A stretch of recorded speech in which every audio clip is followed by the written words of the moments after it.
안녕하세요. 10살 남자아이 키우고 있는 경기도 맘입니다. 신호 있는 분 계시나요? 신호 있는 집이 다 그런지는 모르겠는데 저는 신호가 있을 때는 시댁에 가기가 싫었습니다. 어머님께 정도 떨어지고요. 그러다 결정적인 사건이 큰 전환점이 되었어요. 저랑 남편은 같은 회사에서 근무하는 사내 커플이고요. 제가 남편보다 2살 어리긴 하지만 제가 먼저 입사했기 때문에 연봉은 오히려 제가 아주 조금 더 높아요. 결혼 비용, 신혼집 전세 비용 다 얼추 반반씩 내서 결혼한 거고요. 양가에서는 도움받지 않았습니다. 저희끼리 힘 모아 하기로 했어요. 저보다 남편의 인물이 조금 더 낫네요.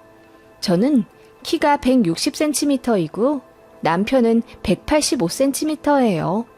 키가 많이 크고 호감형인데 저는 좀 통통한 편이고요. 그래서 그런지 어머님이 처음부터 저를 마음에 안 들어 하셨어요. 당신 아들에 비해 인물이 너무 딸린다고 처음 보는 자리에서 대놓고 말씀하셔서 제가 엄청 충격받았네요. 그래서 그날 집에 돌아와 남편에게 전화하며 울고불고 헤어진다고 난리쳤더니 남편이 싹싹 빌었던 적이 있어요. 그리고 그 며칠 뒤 시어머니, 당시에는 예비 시어머니셨지만 저에게 전화를 걸어서 본인 성격이 원래 직설적이고 말을 까칠하게 하는 편이라면서 미안하다고 사과하셨더라고요. 알고 보니 남편이 어머님께 난리를 쳐서 본인이 결혼하고 싶은 사람이니 사과하라고 화를 엄청 냈다고 하더라고요. 저는 그런 줄도 모르고 그냥 어른이 이렇게까지 사과를 하는 거면 단순 실수였을 거라고 생각하며 오히려 어머님이 대단하다고 생각했네요. 저희 결혼 준비할 때도 아예 상관을 안 하셔서 그냥 쿨하신 줄 알았는데 알고 보니 제가 마음에 안 들어서 아무 말 안 하신 거였더라고요. 저희끼리 예물예단 생략하고 알아서 예식장 구하고 전셋집 척척 구해 결혼 진행했는데 나중엔 그것도 마음에 안 드셨다고 털어놓으시더라고요. 저는 좀 야무진 성격이라 적극적으로 잘 알아보고 하는 편이고 남편은 허허실실하는 성격이라 제가 하는 것에 전적으로 의지하고 제 의견에 따르는 걸 익숙해해요. 그래서 결혼 준비도 제가 거의 다 했고 그래서 스트레스도 오롯이 제 몫이었지만 남편과 싸우지 않기 위해 티 한 번 안 냈었고요. 그런 제 노고도 몰라주시고 어머님은 제가 어른들한테 의견도 좀 물어보고 살살 거릴 줄 알아야 하는데 너무 당찬 것도 흠이라고 하셨다더군요. 저도 어디 가면 항상 싹싹하게 굴어 저 같은 며느리 두고 싶다는 말 많이 들었었는데 정작 저희 시어머니는 절 싫어하시니 처음부터 잘못된 인연 아닐까 싶네요. 저랑 시어머니 관계는 그러했습니다. 정말 딱 할 말만 하는 표면적인 관계요. 그런 어머님이라 저도 점점 정이 떨어지기 시작했는데 신호와 얽히면 더 짜증이 나기 시작했어요. 어머님이랑 연락도 거의 안 하며 살았지만 가끔 어머님이 저에게 먼저 전화하실 때가 있었어요. 그건 거의 신호 때문이었죠. 신호 남편이 지병이 있어 주기적으로 병원에 다녀야 하는데 타 지역으로 이사를 하면서 병원 정착을 못했다고 하더군요. 제 여동생이 간호사로 대학병원에 근무하고 있었는데 이번에 신우가 이사간 그 지역이에요. 시어머니가 그거 아시고는 저에게 전화를 하셔서는 신우 남편이 이제 병원에 다녀야 하니 예약을 저더러 잡아주라고 하시더군요. 저는 좀 황당해서 그건 신우가 알아서 해야 하지 않겠냐고 하니 어머님께서 사돈 처녀가 일하는 그 병원 다닐 건데 가족 좋다는 게 뭐냐? 네가 먼저 좀 알아서 챙겨야 하지 않겠니? 사돈 처녀한테 이야기해서 잘 좀 봐달라고 전해달라고 해. 라고 하시더군요. 어머님, 제 동생이랑 아주버님 다니는 과는 전혀 상관없는 곳이에요. 그리고 수술 같은 것도 아니고 그냥 반년에 한 번씩 가는 정기검진인데 잘 봐달라고 할 게 뭐 있나요? 그래도 말 한 번 전해주면 거기 간호사들도 더 친절하게 굴 거고 의사도 잘 봐줄 거 아니야. 너는 다른 건 싹싹하게 굴더니 이런 건 모나게 구는구나? 어머님, 그게 아니라 별일도 아닌데 제 동생 직장에서 난처하게 만들고 싶지 않아요. 안 그래도 3교대라 힘들게 일하고 있는 애인데 굳이 신경 쓰이게 하고 싶지 않다는 이야기예요. 수술이나 입원이라면 제가 이야기는 해보겠죠. 제가 그렇게 말하자 어머님은 갑자기 소리를 지르며 네 신우 남편이 어떤 사람인데 돈을 얼마나 잘 버는지 알아? 네 신우 남편의 아버지가 지역 유지야 라고 하시더군요. 저도 그 말에 화가 나서 그게 저랑 무슨 상관이길래 이렇게 사돈처녀까지 난감하게 만드냐고 맞받아 쳤죠. 저 역시 늘 조용조용 고분고분하던 며느리였기에 그런 반응이 어머님께 너무 큰 충격이었나 보더라고요. 예상외로 쉽게 깨갱하시고는 알겠다 하시며 전화 끊으시더라고요. 제 성격이 호락호락하지 않다는 걸 아신 모양이었어요. 나중에 알고 보니 어머님은 제 여동생이 신우 남편 정기 검진일마다 병원 입구에서부터 해당 과까지 에스코트 해주길 바란 듯 하더라고요. 정말 어이없지 않나요? 신우 남편 집안이 좋고 돈도 잘 벌긴 하지만 그게 저랑 무슨 상관이라고요. 그리고 신우는 결혼할 땐 밉보이고 싶지 않다고 시댁에서 2억이나 가져갔고 저는 결혼할 때 시댁에서 1원도 받지 않고 저희 스스로 했어요. 그런 거 가지고 신우한테 감정 갖지 않았습니다. 신우는 신우고 저희는 저희니까요. 그리고 신우는 저에게 일절 간섭도 없어서 오히려 그게 편했어요. 다만 어머님이 자꾸 저랑 신우를 은근히 비교했고 또 제가 신우 및 신우 남편에게 잘하길 바라는 게 싫었습니다. 명절에는 제가 하루 전날 와서 음식하길 바라시더라고요. 이유는 신혼의 가족이 와서 편하게 밥 먹고 가길 바란다는 거였습니다. 제가 남편과 같은 직장 다니는 맞벌이인 거 알면서 아무렇지 않게 저는 여자이니 명절 전날 휴가 내도 상사들이 뭐라고 안 할 거라고 그렇게 말하는 시어머니가 너무 뻔뻔하게 느껴졌어요. 그래서 제가 말했죠. 그럼 형님도 휴가 내서 일찍 오시면 되겠네요. 오순도순 같이 전부 치면 더 행복한 명절이 될 것 같은데요. 그 말에 시어머니가 전화기 너머로 펄쩍 뛰시며 네 신우는 얘기가 다르지.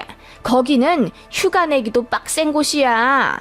그리고 자기 와이프가 휴가까지 내고 명절 전날부터 처가가 있다고 하면 좋아할 남편이 어딨겠냐? 라고 하시더군요. 어머님은 앉으나 서나 딸과 사위 눈치 보기에 바쁘셨어요. 그렇게 잘난 사위가 처댁 냉장고라도 바꿔주었으면 말도 안 해요. 왜 그렇게 눈치 보시는지 모르겠더라고요. 다행히 시댁 가서 신우에 마주친 적은 거의 없었어요. 신우 시댁이 좀 엄한 편이라 명절에는 거의 그쪽에 가 있는 것 같더라고요.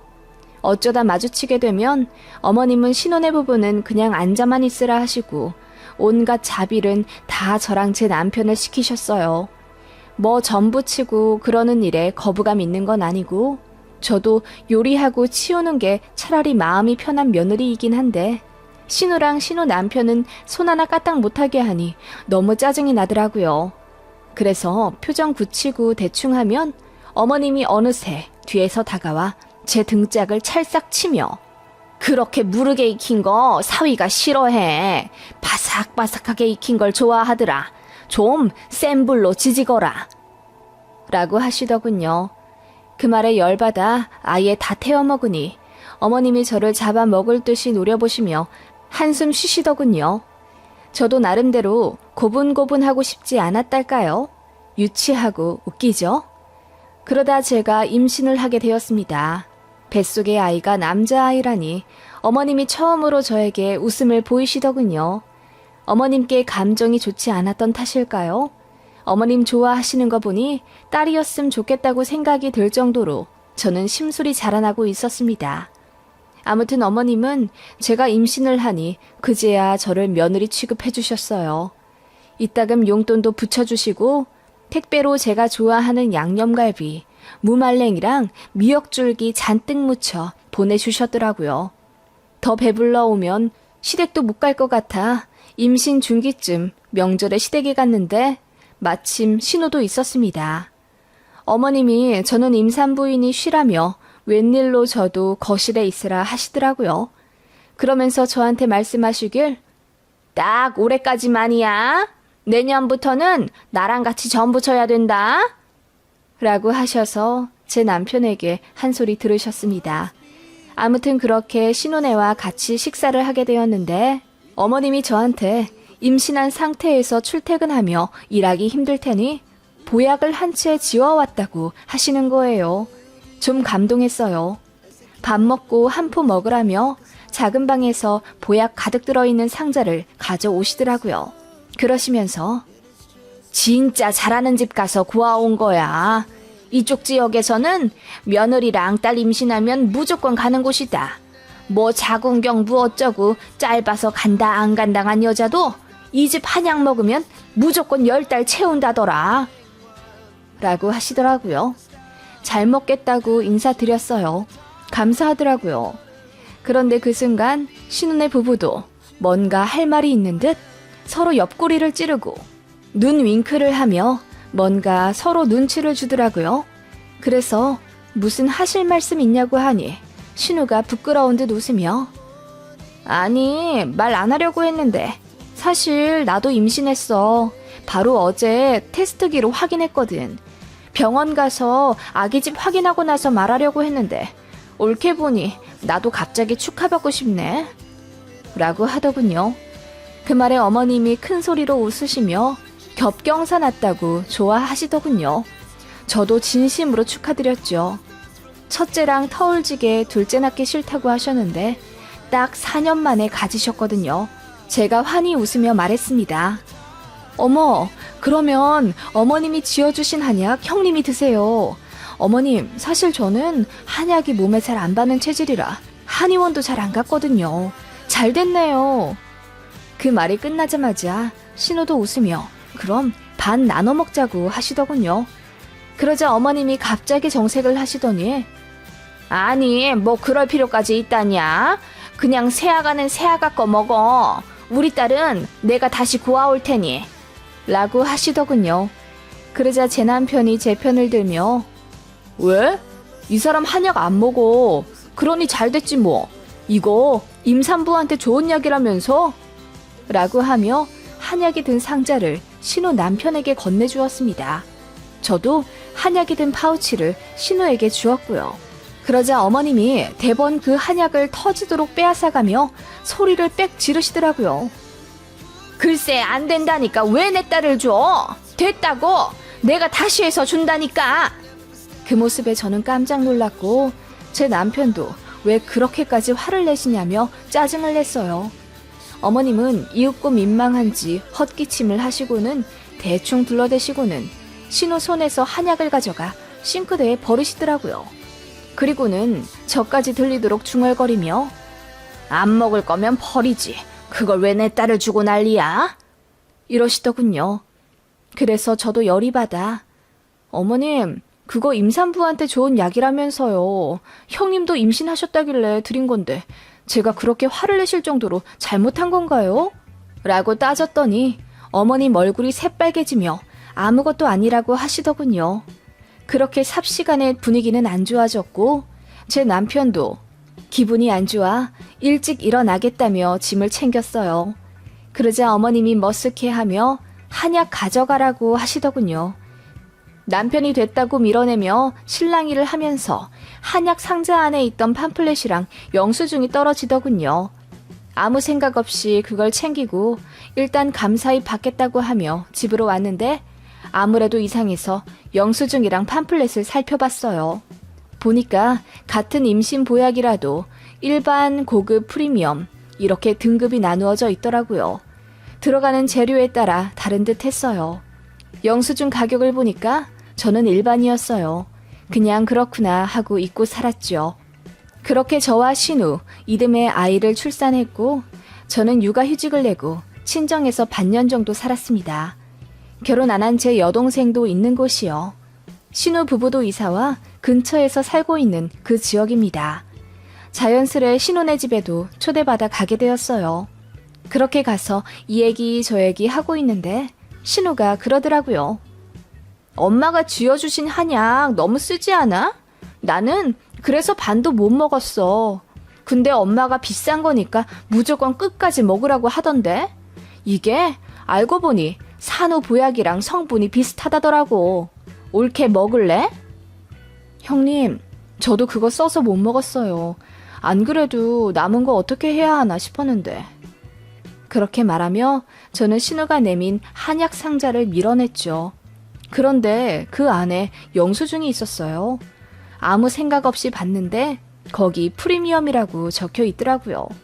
가격 차이도 저에게 해주신 것과 3배는 차이가 났고요. 그제야 어머님이 그날 왜 그렇게까지 화를 내셨는지 알겠더라고요. 며느리는 일반 먹어야 되고 귀한 딸은 프리미엄 먹어야 하는데 제가 눈치도 없이 값싼 일반 보약을 신우에게 내밀어서 그런 거였어요. 어머님이 해주신 건 너무 감사하지만 그날 어머님 때문에 깜짝 놀라고 무안했던 시간이 생각나 슬그머니 열받더군요. 안 그래도 정이 안 붙는 어머님인데 더 정도 떨어졌고요. 어머님께는 더 잘해드릴 필요가 없겠구나. 나도 딱 기본만 하자 다짐하게 되는 순간이었던 것 같습니다.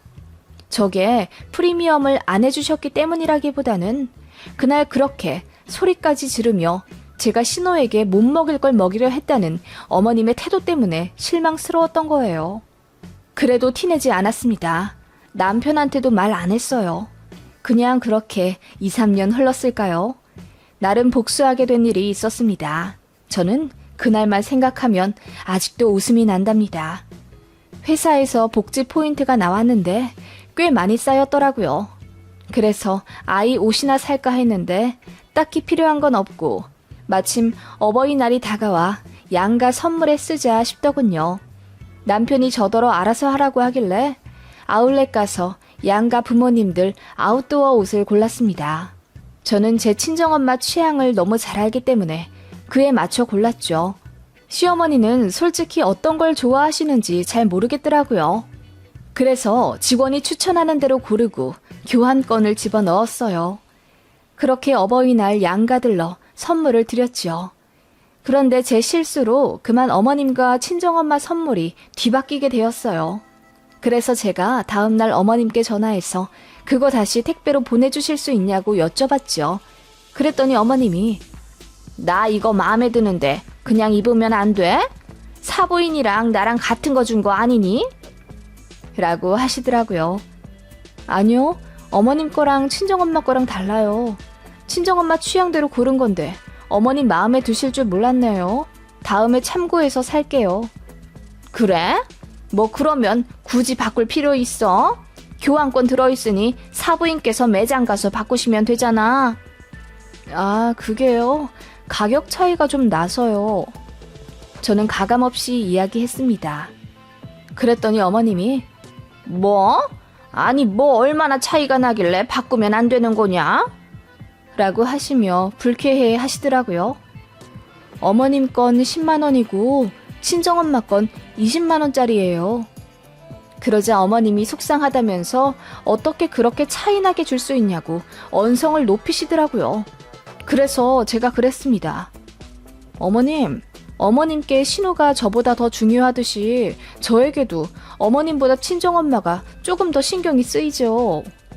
그 말에 어머님이 소리를 빽 지르며 본인은 차별한 적 없다고 억울하다 하시더군요. 어머님, 저 다 알아요. 형님 임신하셨다고 했을 때 제가 드린 보약 어머님이 화내면서 낚아채 가셨죠? 왜 그렇게까지 화를 내시나 했는데 그 이유를 나중에 알았어요. 저는 일반 등급이고 형님은 프리미엄 사주셨잖아요. 프리미엄 먹을 입인데 제가 눈치도 없이 일반 보약 드렸으니 어머님이 화가 나실 만도 하시겠죠. 저는 그 어떤 감정도 섞지 않고 차분하게 이야기했습니다. 그러자 어머님이 당황하시며 그게 무슨 말이냐고 하시더군요. 저는 다 이야기했습니다. 신혼집에서 우연히 보게 된 한약 영수증이요. 그리고 제가 왜 실망했는지 그 이유도 말씀드렸죠. 그간 저만 무소리 마냥 일 시키고 신우는 손 하나 까딱 못하게 한 것도 서운하지만 참았다면서요. 며느리인 제가 어떻게 딸인 신우만큼의 사랑을 기대하겠습니까? 일반 등급 지어주신 것도 감지덕지 감사하지만 저는 그날 어머님의 태도 때문에 너무 속상했던 거라고 말씀드렸죠. 그치만 남편에게도 티내지 않고 그 누구에게도 이야기하지 않았던 거라고 했습니다. 엄마와 딸 관계는 소중하니까요. 그렇기에 어머님도 이해하실 줄 알았다고 했습니다. 그래서 속이지 않고 옷 가격을 말씀드린 거라고 했죠. 그랬더니 어머님이 한마디도 못 하시더라고요. 사실 저 일부러 말씀드렸어요. 어머님도 속 한번 상해 보시라고요. 그게 성공했나 보더라고요. 어머님이 그냥 별말 않고 전화 끊으셨어요. 그리고 저에게 사부인에게 갈 옷 택배를 말없이 보내주셨고요. 저도 친정에서 옷을 받아 다시 시어머니께 보내드렸습니다. 대신 친정엄마랑 똑같은 옷으로 다시 바꿔다 보내드렸지요. 10만 원 더 써서 똑같은 가격으로요. 어머님이 놀라며 택배 잘못 온 것 같다고 문자 하시더군요. 저는 제대로 간 건 맞으니 입으시라 말씀드렸어요. 그랬더니 어머님이 한참 후에 고맙다 한마디 하시더라고요. 그 일이 있고 난 몇 주 뒤 시댁에 가게 되었어요. 어머님이 삐져 계실 줄 알았는데 아니더라고요. 조금 민망해 하시긴 했지만 별말 없으셨고 웬일로 음식도 엄청 많이 만들어 놓으셨어요. 그리고 저희 갈 때 락앤락에 바리바리 다 싸주셨어요. 제가 좋아하는 것만요. 너무 감사해서 눈물까지 날 뻔했네요. 그날 이후로 어머님은 도끼가 빠졌다고 해야 할까요? 많이 순해지셨습니다. 저에게 언성 높이는 일도 없고 신우랑 같이 있어도 티나게 차별 안 하세요. 제 아이, 신우 아이들 다 차별 없이 예뻐해 주시고요. 용돈도 저희 아이 10만 원, 신우 아이들은 딱 5만 원씩 나눠서 주신답니다. 각 가정에 10만 원 가져가라 이거죠. 어머님이 그렇게 변하시니 저도 마음이 풀어져 더 잘해드리게 되더군요. 고부관계가 참 어렵고도 복잡한 것 같아요. 그치만 진심이라는 열쇠가 있다면 풀어지기도 쉬운 게 바로 시어머니와 며느리 관계 아닐까 싶습니다.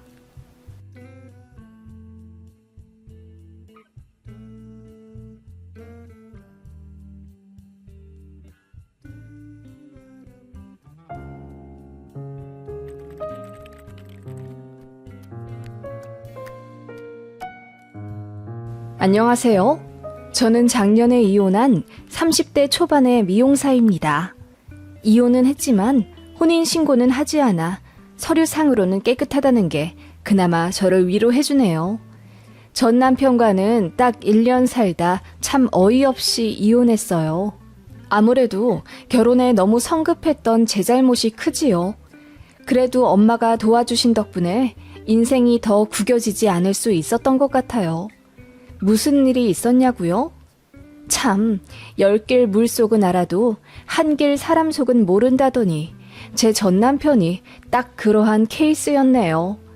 전 남편은 소개팅으로 만난 사람이고 1년 정도 연애했어요. 주선자도 입에 침이 튀도록 말하길 엄청 착하고 선한 사람이래요. 길 가다 폐지 줍는 노인들 보면 그냥 지나치질 못하고 꼭 도와주며 주머니에 단돈 1,000원이라도 넣어드린답니다. 그리고 유기견 봉사도 꼬박꼬박 다니는 사람이라고요. 직장도 나름 좋고 부업도 하고 있어서 한 달에 많게는 1,000만 원도 번다더군요. 다만 단점은 나이가 많다는 것이었어요. 소개팅 받을 당시 제 나이가 29살이었고 전 남편은 35살이었습니다. 6살 차이 별것 없지만 35살이면 솔직히 갈만한 사람은 다 가는 나이이기에 결혼하지 않은 것에 무슨 이유가 있지 않을까 싶었어요. 그런데 주선자 말로는 인연을 못 만나서 다 반년 이내에 헤어졌고 어느 순간부터는 연애 자체를 안 해 결혼을 못한 거랍니다. 그런데 저를 우연히 보고 소개시켜달라고 제 주선자를 통해 졸랐다고 했고 그 난리통에 그냥 밥이나 한 번 먹고 올 심산으로 소개팅에 나갔어요. 생각보다 괜찮더라고요. 나이 차이가 좀 나는데 대화에 크게 거슬리는 부분 없이 잘 통했습니다. 그렇게 첫 만남부터 호감이 생기니 자연스레 연애하게 되었고 남편의 적극적인 대시로 프로포즈 받아 1년 만에 결혼하게 된 거예요. 막상 까고 보니 남편은 모아둔 돈이 그닥 많지가 않았습니다. 시댁에 돈이 많이 들어갔대요. 저는 20대 극초반부터 미용 일을 해왔기 때문에 모아둔 돈 역시 1억이 훨씬 넘었고요. 친정엄마도 미용업을 30년 넘게 하셨고 동네 장사지만 수완이 좋으셔서 그런지 돈을 많이 버셨어요. 그래서 저 결혼할 때 엄마가 돈을 많이 보태주셨습니다. 제 명의로 2억 5천짜리 아파트 해주셨고 저는 제가 모은 돈을 엄마한테 드렸어요. 그 과정에서 남편이랑 작은 다툼이 있었습니다. 장모님이 돈이 많으신데 뭐하러 돈을 드리냐는 겁니다. 여보, 우린 신혼부부고 이제 시작하는 햇병아리인데 한 푼이라도 더 쥐고 있어야지. 돈이 돈을 부른데 돈 한 푼 없으면 모이지도 않아. 장모님 돈 많으시잖아. 여보가 1억 드린다고 해서 좋아하지도 않으실걸? 아니, 엄마는 달라고 하던데 집값이 한두 푼도 아니고 2억 5천짜리나 해줬다고. 제가 웃으며 말하자 남편이 진짜 이해 안 간다는 식으로 이야기하길래 저도 빈정이 상해서 그럼 집 안 받고 대출받아 시작하자고 하니 대뜸 깨갱하며 미안하다고 하더군요. 자기는 잘 살고 싶어서 그랬던 거라면서요. 연애 때 저에게 모든 걸 맞춰주었고 결혼하면 바쁜 저 대신에 본인이 집안일 잘 하겠다고 하며 요리 클래스까지 다니는 정성과 성의를 보여준 남편이었습니다. 그래서 그렇게 이야기한 남편에게 실망은 했지만 또 바로 사과를 했기에 넘어갔고 결혼이 당장 코앞이라 파혼 이야기할 자신도 없었던 것 같아요. 그리고 결혼 준비하며 많이들 싸운다고 했으니까요. 비록 남편이 가진 돈이 거의 없어 집을 제가 해갔지만 시댁에서 나중에 집을 해주신다고도 했고 또 남편 직장도 있으니 그냥 당장 있는 사람이 하자 싶었습니다. 제 친정엄마도 그런 면엔 쿨하셔서 집을 해주신 거고요. 그렇게 결혼을 했습니다.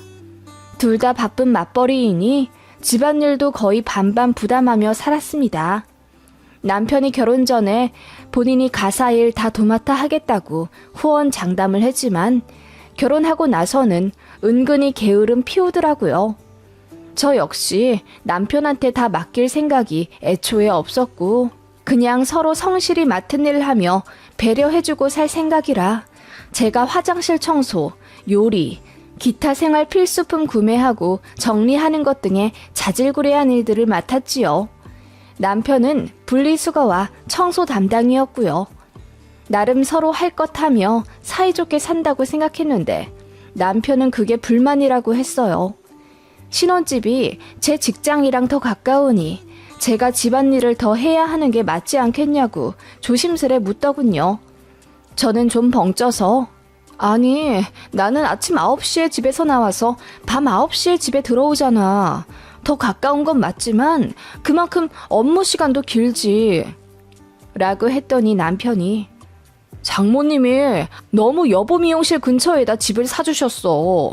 나는 결혼 전보다 출퇴근 시간이 1시간이나 늘어났고 그래서 너무 피곤해 죽겠어. 라고 말하며 투덜대더군요. 좀 어이없긴 했지만 출퇴근 시간 길어진 게 피곤할 일은 맞으니 뭐라 못하겠더라고요. 그러던 어느 날 결혼하고 한 3개월쯤 지났을까 저에게 생활비 통장을 만들자고 제안하더군요.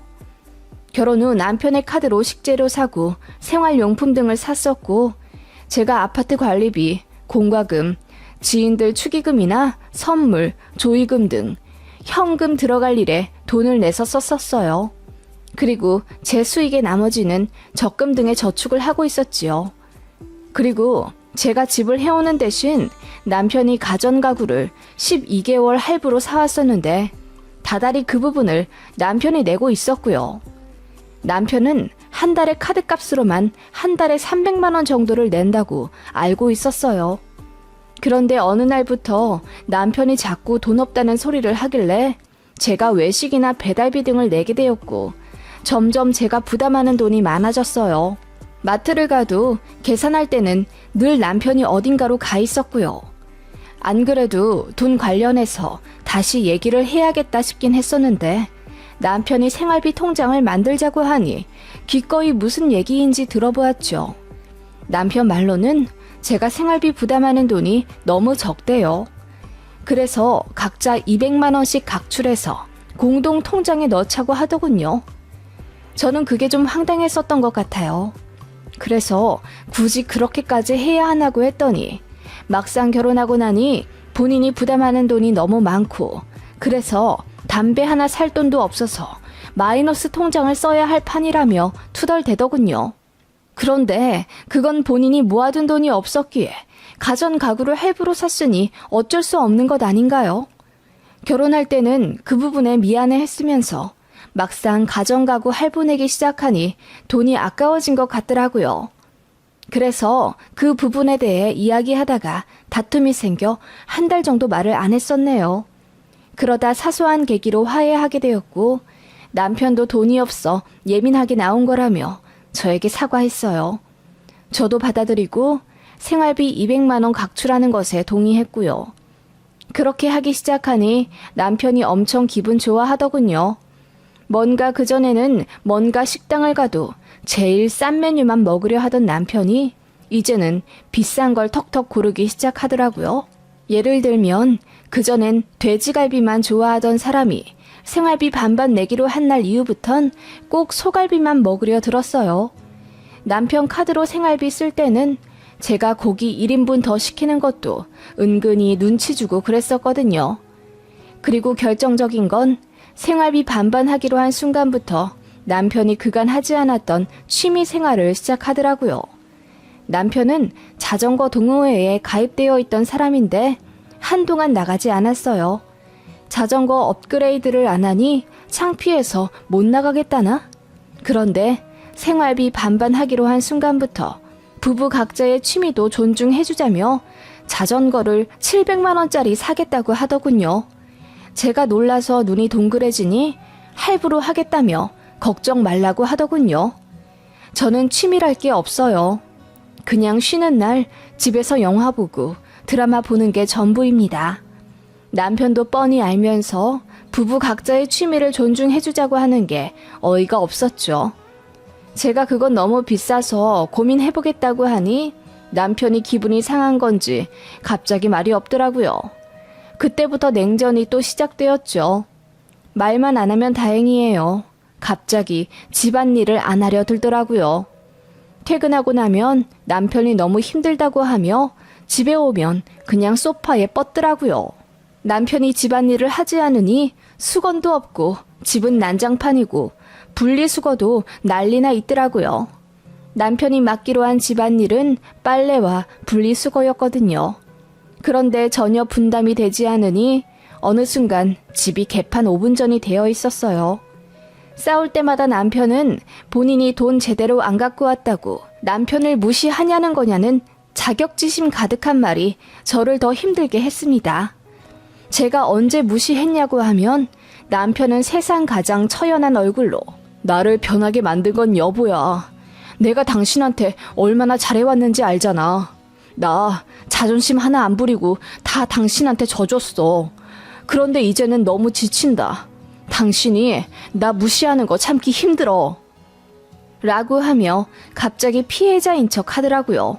그런 식의 싸움이 반복되니 어느 순간부터는 말 한마디 하기가 겁나더라고요. 또 제가 무시했다고 할까봐요. 싸우기만 하면 저는 나쁜 사람이 되어버리니 그냥 말하지 말자는 주의가 되어버리고 집안일도 제가 더하게 되었어요. 되돌아보면 가스라이팅의 전형적인 모습이었던 것 같아요. 당시에는 그냥 결혼한 지 얼마 되지도 않았고 더 싸우기 싫다는 마음에 남편에게 말린 것 같고요.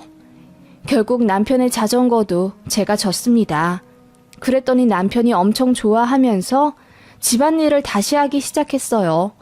평화가 찾아왔죠. 참 어이도 없었고 이런 사람이랑 평생을 살아야 하나 싶은 마음에 고민도 들기 시작했죠. 그렇게 몇 주 지나 시어머니께서 편찮으시다는 소식을 들었어요. 예전에 큰 교통사고를 당하시고 후유증이 있으신 분이라 늘 조심하시며 사셨는데 이번에 돌에서 미끄러지시는 바람에 골절상을 입으신 거예요. 수술을 하셨지만 앞으로 보행이 어려워질 수도 있다는 말에 남편이 많이 속상해 하더라고요. 저 역시 어머님이 많이 걱정이 되었고요. 그래서 재활병원도 좋은데 알아봐드리고 제가 직접 2달치 선납 결제도 했습니다. 그러면서 남편한테 말 한마디 생색내지 않았어요. 그저 어머님이 잘 걸으실 수만 있다면 기꺼이 더 내드릴 수도 있었고요. 남편도 어머님의 쾌차를 위해 이것저것 알아보던 중 집에 재활기구를 하나 들여놓으면 어머님이 더 건강해지실 수 있겠다고 하며 저에게 보여주더라고요. 보니 저는 처음 보는 브랜드의 1200만 원짜리 기구였어요. 그걸 보자마자 제가 조금 더 알아보고 사는 것도 좋지 않겠냐고 하니 남편이 갑자기 얼굴이 벌개지면서 자기 엄마 아니고 본인 엄마라서 돈을 아끼려고 하는 거냐고 급발진을 하더라고요. 제가 소스라치게 놀라며 그런 게 아니라 이왕 살 거면 더 잘 알아보고 구입하는 게 좋지 않겠냐고 했더니 귓등으로도 안 듣고 안방 문 닫고 누워있더라고요. 흡사 예전 자전거 가지고 싸울 때 모습이 반복되는 느낌이라 저는 머리까지 지끈거렸어요. 그래서 다시 싸웠고 남편과 또다시 냉전 모드로 가게 되었어요. 결혼한 지 1년도 안 되어 이렇게 자주 싸우고 말 안 하고 사려니 정말 스트레스가 너무 심하더라고요. 다른 건 몰라도 소화력 하나는 끝내주던 저인데 어느 순간부터 소화가 안 되어 약을 달고 사게 되었고요. 그 즈음 명절이 왔고 시어머니는 이혼한 신혼의 집에 가서 연휴를 보내시겠다고 하여 친정만 가게 되었어요. 남편이랑 사이가 좋지 않았지만 그래도 명절은 명절이니 친정 같이 가서 식사하고 오자고 했더니 남편이 싫다고 하더군요. 가서 표정 관리할 자신이 없대요. 그 말 듣자마자 저도 그냥 다 포기하게 되더라고요. 그래서 알겠다고 하고 문 쾅 닫고 나왔는데 눈물이 줄줄 나더군요. 그래도 저 반겨주실 친정 부모님 생각해 애써 기분 전환하고 정육점에 가서 소고기를 20만 원어치 사서 곱게 포장하고 갔습니다. 남편은 일이 바빠 못 왔다고 둘러댔지만 엄마는 다 알아채신 모양이었어요. 사위의 직업 특성상 연휴 때 바쁠 일이 없거든요. 엄마는 애써 모른 척하며 절 쉬게 해주셨고 그렇게 친정에서 노닥거리고 있는데 남편한테 전화가 오더군요. 여보세요? 당신 정육점에서 뭐 샀어? 선물용 고기 좀 사가지고 왔지. 왜? 아니, 그러니까 뭘 얼마나 샀길래 20만 원이나 썼냐고. 문자로 날아왔는데 기절할 뻔했어. 소고기 샀지. 그럼 명절에 왔는데 돼지나 닭을 사겠어? 명절에 시댁은 가지도 않는데 친정에 20만 원이나 썼다고? 그 말에 저는 기가 막혔어요. 어머님이 시누이 집으로 가셔서 오지 말라 하신 거고 제가 안 가겠다고 한 것도 아닌데요. 그래서 따졌더니 남편이 짜증을 팍 내며 우리 엄마 아픈데 네가 먼저 집에 오시라. 잘 케어해드리겠다 말을 안 하니 우리 엄마가 누나네 집에 갔지. 넌 그것도 모르고 히덕거리며 친정이나 가고 소고기도 20만 원어치나 사갔냐? 라고 하더군요. 너무 열이 받아 그게 무슨 막말이냐고 저도 소리를 질렀죠. 그러자 남편이 그러더라고요. 우리 생활비 반반 내기로 한 거 잊었어? 너 친정에 소고기 20만 원어치나 사갔으니까 당분간 허리띠 졸라매. 뭐? 내가 왜 그래야 하는데? 밸런스는 맞춰야 할 것 아냐. 그리고 너 간식거리 너무 많이 샀었어. 이번 기회에 간식도 줄이고 점심시간에 식대도 좀 싼 걸로 골라라. 뭐라고? 내가 친정에 20만 원 썼으니 굶으라는 거야 뭐야? 그래, 그렇게 알아들어. 남편은 그렇게 말하며 전화를 끊더군요. 이번에 싸운 건 뭔가 그전과는 달랐어요. 남편은 굉장히 신경질적이었고 저를 남대하듯 하더군요. 아마 제가 본인 아픈 어머니 케어 안 하고 친정으로 홀라당 가버린 것에 대한 적개심이었을지도요. 저는 남편과의 통화에서 크게 상심해 엉엉 울었어요. 그러자 놀란 친정엄마가 자초지종을 물었고 저는 어쩔 수 없이 모든 이야기를 털어놓을 수밖에 없었습니다. 잘 살려고 했었는데 그게 안 되겠다며 미안하지만 이혼해야겠다고 엉엉 울며 부모님께 말씀드렸어요. 그러자 엄마가 그걸 왜 이제 이야기를 했냐며 제 등짝을 때리셨고 차키를 던지며 당장 운전해 집에 가자고 하시더군요. 그렇게 집에 갔더니 남편은 팬티바람으로 떡볶이를 시켜 먹고 있더라고요. 갑자기 나타난 장모님을 보고 기절할 듯 놀라더군요. 엄마가 소리치셨어요. 자네, 우리 딸이 소고기 좀 사왔다고 며칠 굶으라고 한 게 사실인가? 나는 아무리 생각해도 말이 안 되니 통 믿기지가 않아서 말이야. 세상에 그런 파렴치한 놈이 어디 있나? 그런 놈이 설마 내 사위일까 싶어 확인하러 왔네. 아, 장모님, 그냥 제가 와이프랑 싸우다가 홧김에 할 말이 있고 못할 말이 있지. 내가 다른 말은 안 하겠네.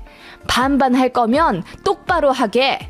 자네 자전거 산값만큼 내 딸 주고 안 싸돈 병원비 해드린 만큼 내 딸 주게. 그리고 이 집 빼고 똑같이 반반해서 다시 집 구하게. 그러자 남편 얼굴이 사색이 되며 말도 제대로 못하더라고요. 왜? 내가 치사해? 내가 치사하면 자네는 어디 인간답게 굴었나? 결혼하자마자 얼굴색부터 바뀌는 놈이라면 난 당장이라도 내 딸이랑 갈라나. 내가 사준 집에서 당장 나가게! 엄마가 집이 떠나갈 듯 소리를 치자 남편이 입을 다물더군요. 그렇게 한바탕 소동이 일어난 후 엄마는 돌아가시고 빈집에 저랑 남편만이 고요히 남았어요. 남편은 아직도 정신을 못 차렸는지 부부싸움에 장모님이 개입한 게 너무 불쾌하다고 하더군요. 그 말에 저는 남편에 대한 희망을 완전히 잃은 것 같았어요. 결혼하고 나서 180도 바뀌어버린 남편을 데리고 개선해 살아갈 자신이 없어진 거죠. 불쾌해? 그래, 그럼 이혼해. 너만 이 집에서 나가면 이혼이야.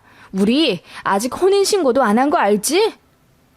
그 말에 남편이 갑자기 얼굴이 벌개지며 이런 일로 무슨 이혼까지 하냐고 하더군요. 그래서 제가 이런 일로 이혼 안 하면 무슨 일로 이혼하냐? 뭐? 친정에 소고기 20만 원 사갔다고 며칠 굶으라고? 그럼 난 어머님 병원비 결제해드린 게 200만 원은 되는데 너는 한 달은 굶어야겠다? 1200만 원짜리 재활기구? 그거 샀으면 너 며칠 굶으려고 했냐?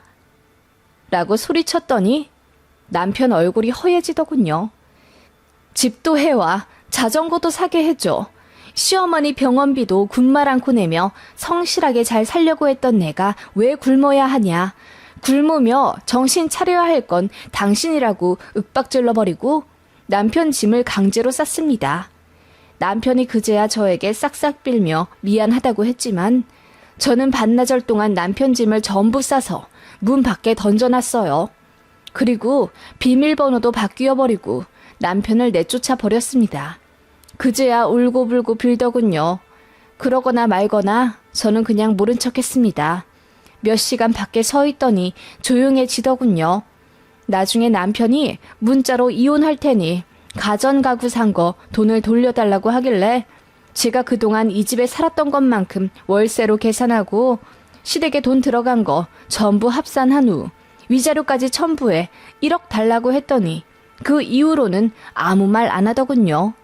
나중에 시댁 가족들까지 차례대로 저에게 찾아와 제 남편이 경솔하게 군 것 대신 사과하겠다며 울고 빌더라고요. 저는 저런 인간 필요 없다고 했습니다. 본인밖에 모르는 이기적이고 파렴치한 사람이고 언제 또 얼굴 변할지 몰라 무섭다고 했어요. 그렇게 끝났습니다. 그 이후로도 전 남편은 제 가게에 찾아와 5번은 무릎을 꿇었네요. 미안해. 한 번만 용서해줘. 결혼하고 나니 네가 내 사람 같아서 편했나 봐. 다신 안 그럴게. 그렇게 말하며 울고 후회한다고 했지만 제가 경찰 부른 이후로는 단 한 번도 연락하지 않았습니다.